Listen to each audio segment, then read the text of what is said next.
1, 2, 3, come on.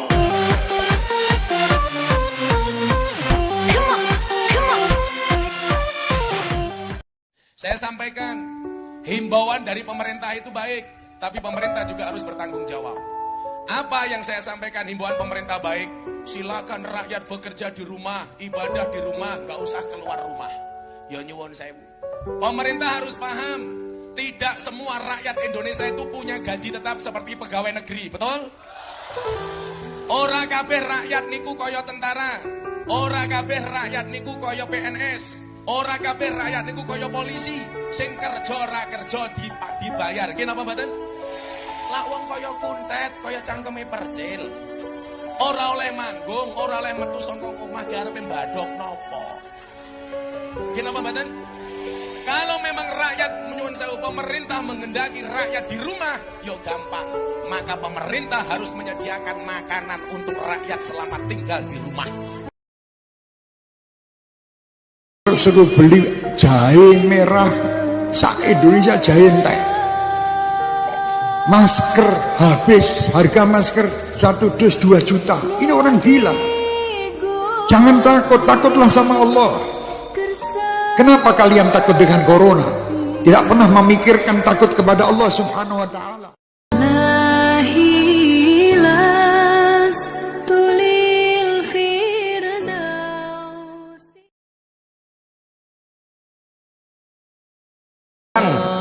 Tiangnya ambruk, sayanya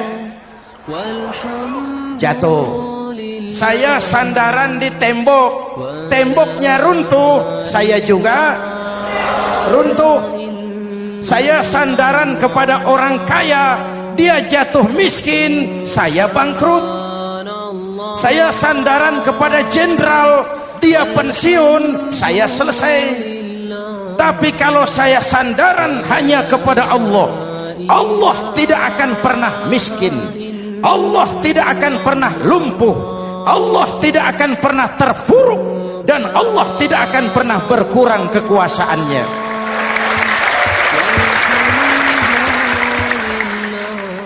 Maka umat Islam, sesulit apapun zaman yang kita hadapi, Allah juga tempat kita bersandar.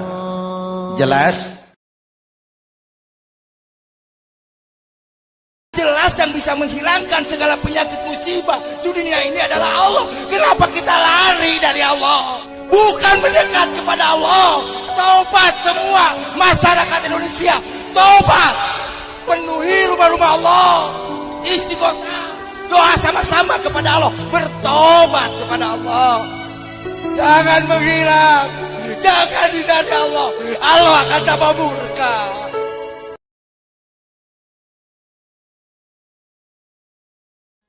Gus mau nanya, apakah dunia ini sudah masuk akhir zaman? Dari Uljat Al. Ya, saya jawab. Ini pertanyaannya menarik ini. Ya. Yang sering tanya, kok Ustaz nggak pernah bawa tongkat nih? Saya punya tongkat pendek nih. Ini oleh-oleh dari Karimun Jawa ini. Karena minta pengajian di Karimun, saya dikasih. Jadi begini, apakah ini sudah masuk akhir zaman? Saudaraku, ketika Nabi Muhammad SAW Mi'raj dikawal oleh malaikat Jibril, Kanjeng Nabi itu kan banyak dikasih peristiwa-peristiwa, kejadian-kejadian ketika beliau naik ke langit ini. Ketika beliau naik Mi'raj, itu ada seorang perempuan tua tapi dandan seperti anak muda. Jadi nenek-nenek sudah puluhan tahun, ada luar salah, tapi dandannya seperti anak muda. Wajahnya didempul, pakai wadah FIFA nomor 4, alisnya dikerok ganti buntut kalau jengking, lipstikan, pakaiannya menor dan lain sebagainya. Lah ini memanggil Nabi Muhammad SAW. Apa panggilannya? Halumma ya Muhammad. Halumma ya Muhammad. Halumma ya Muhammad. Panggilannya sampai 3 kali. Nabi Muhammad, sini mampir sebentar. Sini mampir sebentar. Hei Muhammad, sini mampir sebentar. Tapi apa yang terjadi? Nabi Muhammad berlalah nggak mampir. Nabi Muhammad berlalu, tidak menghiraukan panggilan perempuan ini. Sampai akhirnya Nabi Muhammad SAW bertanya kepada malaikat Jibril. Malaikat Jibril, itu tadi perempuan siapa yang memanggil saya disuruh mampir? Apa jawaban malaikat Jibril atas perempuan tua yang dandan menor ini? Ya tua dandan menor, kelihatan ayu tetap aja tua. Kelasnya pokoknya STMM lah, setengah tua Mahmud Dar itu lah pokoknya. Setengah tua yang kewer-kewer STNK. Malaikat Jibril menjawab, Muhammad, ketahuilah, perempuan tua tadi itu adalah gambaran dunia ini yang hari ini kamu tempati. Bahwa dunia ini sudah tua, Muhammad. Bahwa dunia ini sudah tua, sudah sepuh. Mungkin ya bisa kita artikan sudah akhir zaman gitu. Untung kamu tadi tidak mampir, wahai Muhammad. Untung kamu tadi tidak berhenti. Kalau seandainya kamu tadi berhenti, niscaya umatmu akan menjadi penghamba dunia. Niscaya umatmu akan sangat mencintai dunia. Kalau berdasarkan riwayat ini ya, siapa tadi yang bertanya tadi itu, saya pikir jelas dunia ini sudah tua. Dunia ini sudah akhir zaman. Maka seharusnya corona ini semakin mendekatkan diri kita kepada Tuhan. Jangan sampai gara-gara corona ini kita kehilangan Tuhan. Ini sudah tua. Dan untungnya tadi Jibril mengatakan, Muhammad, untung kamu tidak berhenti mendekati perempuan itu. Kalau seandainya engkau berhenti, maka umatmu akan menjadi penghamba dunia. Na'udzubillah min dalik, summa na'udzubillah min dalik. Maka dikatakan, hubbud dunya ra'su kulli khati'ah. Mencintai dunia itu merupakan nenek moyang dari semua kesalahan. Ya Allah. Yalah, yang kaya-kaya, jangan pelit, kamu mati hartamu gak dibawa. Maka saya sering mengatakan, Senajan berbondo-bondo, walaupun hartanya banyak, Morine mong sarong ombong, anak bojo moro tuwa, yen wis nguruk banjur lunga. Walaupun hartanya banyak, morine mung sarung ombo, morine hanya satu, kain kafannya hanya satu. Apalagi sekarang hari ini yang mati karena COVID-19, karena coronavirus. Ya Allah. Makanya kenapa kita perlu berhati-hati. Begitu saudara kita masuk rumah sakit ICU gara-gara coronavirus, atau kita yang masuk, barangkali itulah hari terakhir kita bertemu dengan keluarga kita. Kenapa? Karena begitu kita masuk ICU, sudah tidak ada seorang pun yang bisa menjenguk di dalamnya. Kenapa? Karena kita diisolasi. Begitu kita mati, na'udzubillah min dzalik, nggak ada yang melayat. Yang menguburkan siapa? Hanya tenaga medis. Itu pun dengan pakaian yang sangat rapat. Dan harta yang kita miliki nggak akan dibawa mati. Ayo, kamu yang kaya-kaya, yang pelit-pelit, rungokne kupingmu, sengit tahu. Kalau bahasa agak kerennya apa? Yen wis mati bondo ra melu, bojo ayu wis ana sing nemu, sing ning kubur rasane lara, anak bojo ra tau ndonga, sing ning kubur padha tangisan, anak bojo rebutan warisan. Salatullah Salamullah ala Taha Rasulillah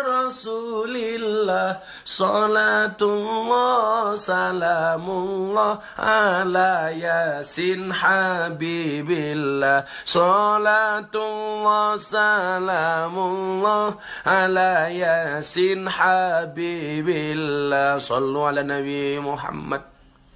Ya nus mati bener amalu. Untuk apa kemudian kita simpen harta itu? Orang itu aneh, kalau mau mati itu malah mengingat-ingat yang hidup. Aduh, anakku belum mapan, nanti kalau aku mati istriku gimana? Please deh, salah. Seharusnya itu yang hidup mikirin yang mati, bukan yang mati mikirin yang hidup. Goblok gitu loh. Kamu mau tumpuk-tumpuk hartamu, mati untuk apa? Ya kalau kemudian hartanya ini manfaat untuk kamu yang mati. Kalau kemudian anak turunmu tidak pernah mengerti apa yang kamu dapatkan di dalam kubur, yang kamu alami dalam kubur, nangis gue. Ayo, anak bojomu ra gelem sedekah di awakmu. Apakah kalau kemudian orang tuanya mati, kita sedekah atas nama orang tua kita, ada pahalanya, ada manfaatnya? Ja'a rajulun ila Nabi sallallahu alaihi wasallam. Telah datang seorang laki-laki kepada Nabi Muhammad sallallahu alaihi wasallam. Faqala, dan dia berkata, ya Rasulullah, hei Kanjeng Nabi, inna ummi, sesungguhnya ibuku qad matat, telah meninggal. Inna ummi qad matat, afa yang fa'wa ing tasaddaqtu anha, apakah ada manfaatnya kalau saya bersedekah atas nama ibu saya? Faqala, dan Rasulullah menjawab, qala na'am, ada manfaatnya. Mumpung ini malam Jumat, yuk salat malam Jumat yuk. Shallu ala Nabi Muhammad. Ini apapun istrimu, selucu apapun anak-anakmu, setinggi apapun jabatanmu, sebanyak apapun income-mu, tolong jangan pernah menomorduakan orang tua dalam hidup ini. Apa artinya yang kita miliki? Harta yang banyak, tanah yang luas, kemuliaan di mata manusia. Tapi kalau hidup orang tua kita nggak dapat, buat apa? Ambil ya Allah, semua yang kumiliki ambil. Dosakah bagi manusia meninggalkan sholat Jumat 3 kali berturut-turut? Lalu bagaimana pula hukumnya meninggalkan sholat Jumat 3 kali berturut-turut di tengah kondisi pandemi corona? Berikut penjelasan penceramah Ustadz Abdul Somad. Ustadz, apa hukum meninggalkan sholat Jumat sampai 3 kali berturut-turut? Man tarakal jumu'ata, siapa yang meninggalkan Jumat salasa marratin 3 kali, tahawunan berturut-turut, tahawunan karena menyepelekan Jumat. Kok nggak sholat Jumat? Alah, khotibnya baca koran. Kok nggak sholat Jumat? Aku ngantuk kali, lah sholat zuhur aja. Siapa yang meninggalkan sholat Jumat 3 kali berturut-turut karena menyepelekan sholat Jumat, taba'allahu ala qalbih, dikunci Allah hatinya. Taba'a, surat setelah masuk ke dalam amplop, lalu kemudian ditobak, terkunci, tak masuk lagi. Begitulah orang yang meninggalkan sholat Jumat. Tapi Jumat ini kita udah 3 kali nggak sholat Jumat. Kenapa? Karena wabah corona. Oleh sebab itu tidak termasuk kita ke dalamnya, karena ada sebab. 300 siswa sekolah Anu terkontaminasi. Kenapa? Karena kalau sudah kena satu masjid. Ustadz Somad, ini persidangan hari ini pakai online. Bapak jaksa, bapak hakim, bapak polisi, bapak pengacara, dan narapidana terdakwa. Terdakwa tidak boleh satu majelis. Kenapa begitu, Pak? Karena kalau sampai dia terkena ini, si terdakwa ini, masuk dia ke sel, di sel ada 1.200, kena semuanya. Darul mafasid muqaddam ala jalbil masalih. Siapa yang menjamin bahwa sekarang ini steril? Kecuali ada alatnya. Ada alatnya macam kacamata detektor. Siapa yang punya corona, nampak merah. Nampak merah sana, hijau, masuk. Kalau itu bisa dipasang di pintu masjid. Semua yang masuk masjid ini steril, laksanakan sholat Jumat. Bisa. Ada alatnya sekarang? Tak ada. Maka tak jadi sholat Jumat.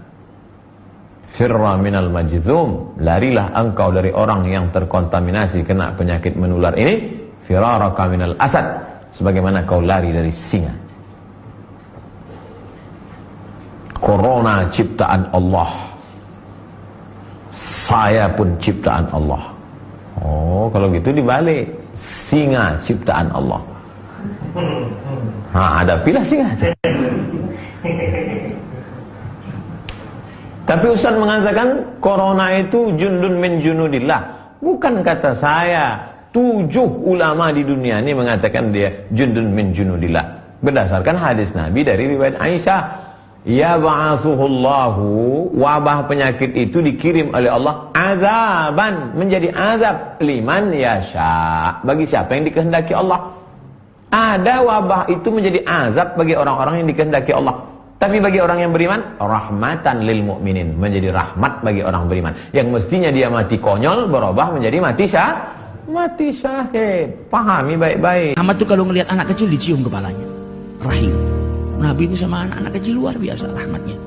Pernah Nabi mempercepat sholatnya sampai sahabat bingung, ya Rasulullah, tumben sholat kau percepat. Iya, karena aku mendengar seorang anak kecil yang nangis. Cintanya Nabi kepada anak kecil luar biasa.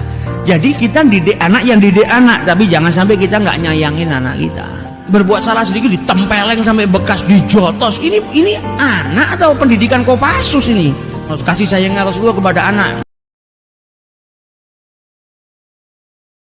Terus habis itu juga aku mikir kan, banyak hal yang aku pikirin kayak, oh kalau kita nggak berjilbab gitu ya, apalagi wanita, mau sebaik apapun kita sama orang tua kita, kalau kita tidak menutup aurat kita, itu dosanya kita tuh akan dilimpahkan sama orang tua kita gitu.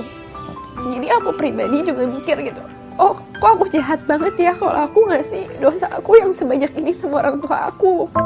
La ilaha illallah, la ilaha illallah, la ilaha illallah, ma lana rabbun siwa.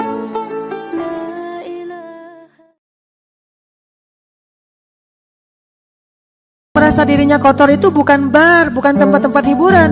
Tempat orang yang merasa dirinya kotor itu masjid. Jangan berpikir masjid itu tempat orang suci, karena tidak ada tempat orang suci di muka bumi. Allah tidak menyediakan satu jengkal tanah pun di muka bumi untuk orang suci setelah Rasulullah SAW. Yang ada di muka bumi hanyalah orang kotor yang ingin membersihkan diri. Maka Allah mengatakan, "Fala tuzakku anfusakum." Janganlah kalian kegeeran merasa diri kalian suci. Jangan ngerasa, saya mah orang yang udah soleh, orang udah baik. Ini mah tempat orang-orang soleh, jadi orang-orang yang banyak dosa mah jangan kesini. Salah, justru Allah gak suka kepada orang yang merasa dirinya suci dan merasa paling soleh. Inilah tempat orang-orang yang ingin membersihkan diri. Berarti dia ngerasa dirinya kok kotor. Apa kata Allah di akhir ayat ini? Wallahu yuhibbul mutahhirin. Dan Allah suka kepada orang yang mensucikan diri. Allah suka kepada orang yang di dalam masjid.